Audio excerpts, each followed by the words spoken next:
Karena target kami itu bukan menghapus akun-akun Anda. Target kami adalah menghapus Partai Demokrat.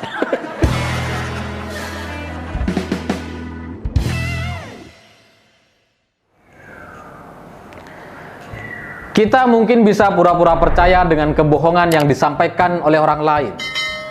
Entah itu teman, pacar, sahabat, keluarga, dan seterusnya. Tapi hati kita mustahil untuk bisa pura-pura tidak sakit hati. Ketika kebohongan disampaikan berkali-kali, lalu kemudian dibongkar, dipermalukan di muka publik, tapi masih bohong lagi, ini jelas menyebalkan sekali. Kader Demokrat mengklaim bahwa akun Twitter Rahlan Nasidik diretas, diambil alih oleh orang lain. Lalu kemudian muncul klarifikasi dari Rahlan Nasidik dengan muka penuh drama, mengatakan bahwa hak kebebasan berpendapatnya sudah dirampas di bulan kemerdekaan Indonesia. Drama. Drama banget gitu. Saya bisa jelasin soal sistem keamanan di Twitter, tapi sebelum itu, ini ada kronologisnya. Ini nggak ujuk-ujuk dihack atau diretas. Isu ini ada latar belakangnya gitu. Jadi sebelumnya kader Demokrat ini kan lagi marah, baper sama pemerintah karena pesawat kepresidenan berubah warna dari biru putih yang Demokrat banget menjadi merah putih. Mereka nggak terima. Dari Rahlan Nasidik, Andi Arief, Jensen dan semuanya protes soal ini gitu. Nah, sehari setelah itu SBY turun gunung, muncul dengan gambar bersama lukisannya warna biru. Ya sebenarnya lukisan ini biasa aja gitu, karena lukisan langit dan laut dia dominasinya warna biru, gak mungkin merah gitu ya. Nah, tapi karena kader Demokrat begitu menjunjung tinggi SBY yang begitu multitalenta, yang bisa bikin album lagu, puisi, buku, sekarang ngelukis, dari Senturi, Hambalang, Lebaran Kuda, jadikan anaknya jadi ketum, luar biasa. Mereka mengatakan bahwa warna biru dalam lukisan SBY ini begitu adem, begitu menenangkan, tidak ada warna merahnya. Ya masih marah sama soal pesawat kepresidenan gitu. Nah, Rahlan Nasidik juga posting soal ini di akun Twitternya. Lalu kemudian muncul komentar dari netizen dan kita nggak tahu itu siapa gitu, bertanya, kapan nih ngelukis Hambalang? Ya Demokrat disindir soal Hambalang, marah mereka, baper gitu. Rahlan Nasidik kemudian menjawab dengan meme yang buruk ini, yang begitu melecehkan burung Garuda Pancasila, melecehkan lagu kebangsaan Indonesia, melecehkan Presiden Indonesia. Buruk sekali gitu. Ya sebenarnya kita nggak heran sih kalau Presiden Jokowi itu kan sering lah dibuat meme dengan Bu Mega, dengan kader yang lain gitu, atau dipasangkan dengan binatang begitu. Kita sering ngelihat itu. Tapi biasanya kan disebarkan oleh akun-akun anonim oleh rakyat jelata yang nggak paham soal hukum. Tapi ini, meme seperti ini disebarkan oleh elit Partai Demokrat.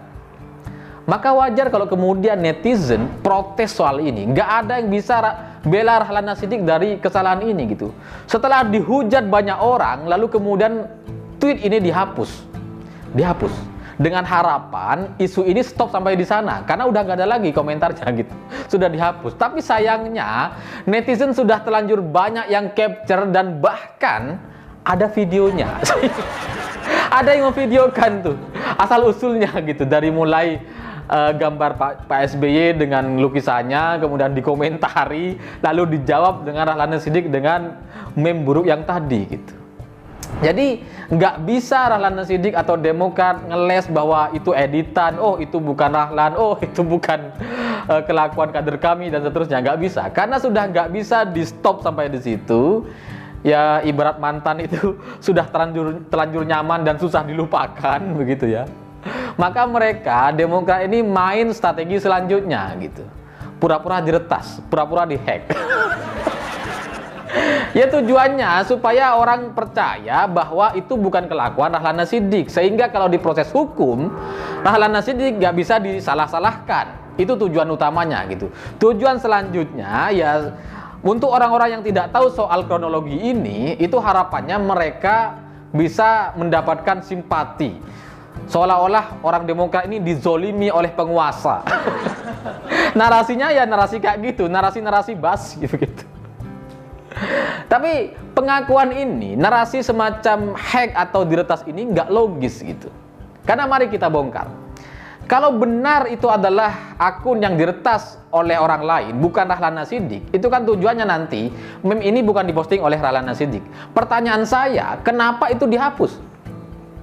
Kalau saya ngehack akun Rahlana Siddiq, misalkan gitu ya, saya mau bertujuan untuk membuat Rahlana Siddiq ini punya masalah hukum di Indonesia, maka saya komentar buruk semacam tadi dengan meme yang provokatif tadi, saya akan pertahankan meme ini untuk tidak dihapus. Supaya apa? Supaya Rahlana Siddiq punya masalah hukum. Tapi kalau ini dihapus, itu artinya dia merasa bersalah, ada kepanikan, dan takut diproses secara hukum. Makanya dihapus gitu. Itu artinya apa? Itu nggak mungkin dilakukan oleh orang yang punya niatan jahat atau berniat untuk meretas akun Rahlana Siddiq. Itu satu. Lalu kemudian, kalau benar katakanlah itu diretas, katakanlah meme yang buruk tadi itu, provokatif tadi itu bukan dari Rahlana Siddiq. Tapi kan sebelumnya Rahlana Siddiq juga pernah ngeposting hal yang sama di kolom komentar gitu. Bulan Juli tanggal 2029. Tapi itu nggak rame, nggak dikomentari sama banyak orang gitu. Jadinya ya nggak dihapus sama dia. Itu ada jejak digitalnya. Pertanyaan saya, apakah kalau kemudian Rahlana Siddiq mengatakan diretas pada tanggal 8 Agustus, sementara di tanggal 29 Juli juga posting hal yang sama, apakah kemudian setelah ini dia mau mengklaim bahwa akunnya sudah diretas sejak bulan Juli? Gak bisa gitu. Dalam logika saya, komentar semacam ini nih komentar yang spam gitu. Itu ibarat kita punya, saya bisa bayangkan Rahlana Siddiq itu di HP-nya tuh punya folder khusus soal meme provokatif gitu. Jadi misalkan ada orang yang dianggap nggak penting sama dia, langsung dijawab sama meme ini. Itu udah kebiasaan gitu, dan sudah dilakukan lebih dari sekali. Ini jelas bukan sebuah kehilafan, bukan sekali aja nih dilakukan gitu. Nah, kalau soal peretasan, orang-orang tua, orang-orang yang tidak paham soal informasi teknologi, yang baru bisa bikin Twitter, bisa main Twitter, lalu dengan mudahnya mengklaim akunnya dihack, dikit-dikit dihack, dikit-dikit diretas, ini jelas menyinggung perasaan anak-anak muda yang belajar soal informasi teknologi. Orang-orang muda yang belajar soal IT. Tersinggung kita gitu. Karena sistem keamanan di platform semacam Twitter, Facebook, Instagram, Google, dan seterusnya itu tidak mudah diretas. Tidak mudah. Jangankan perusahaan yang internasional yang ada di mana-mana yang besar seperti itu. Saya aja punya perusahaan kecil, siwot.com. Sejak 2015 sampai sekarang belum pernah diretas. Udah banyak yang nyoba, udah banyak orang yang usil gitu. Tapi nggak pernah berhasil. Karena apa? Karena sistem keamanan yang dibangun oleh orang-orang yang paham soal IT itu nggak akan mudah diretas. Apalagi Twitter. Perusahaan yang begitu besar dengan tim yang begitu banyak, sempurna secara teknologi. Lalu kemudian Anda dengan mudahnya mengklaim bahwa akunnya diretas. Ini nggak masuk akal gitu. Ibarat orang mau ngebohong, tapi nggak logis cara bohongnya gitu. Misalkan anak kecil lagi ngompol, anak kecil lagi ngompol gitu. Lalu kita tanya, kamu kencing ya? Enggak, katanya. Padahal basah udah itu. Udah basah. Selain itu, sistem keamanan di sosial media itu sistemnya sama. Mau Anda presiden, petani, mahasiswa, pengangguran, pegawai swasta, dan semuanya, itu sistem keamanannya sama, akunnya sama. Logikanya, kalau akun Anda begitu mudah diretas, maka akun artis-artis, akun presiden, menteri, pejabat lainnya itu jelas akan lebih mudah juga diretas gitu. Mudah diambil alih. Dan kalau memang semudah itu diretas, itu pasti terdeteksi dari perusahaan Twitter. Pasti mereka sudah tahu dan pasti mereka tambal kebocoran-kebocoran yang ada dalam sistem mereka. Itu nggak mungkin terjadi di Twitter gitu. Nah kalian, ini kan orang-orang tua yang tidak paham IT, beranggapan bahwa akun kayak oposisi itu begitu mudah diretas, begitu mudah diambil alih oleh pemerintah. Itu pemikiran orang-orang yang bodoh, yang nggak tahu soal IT.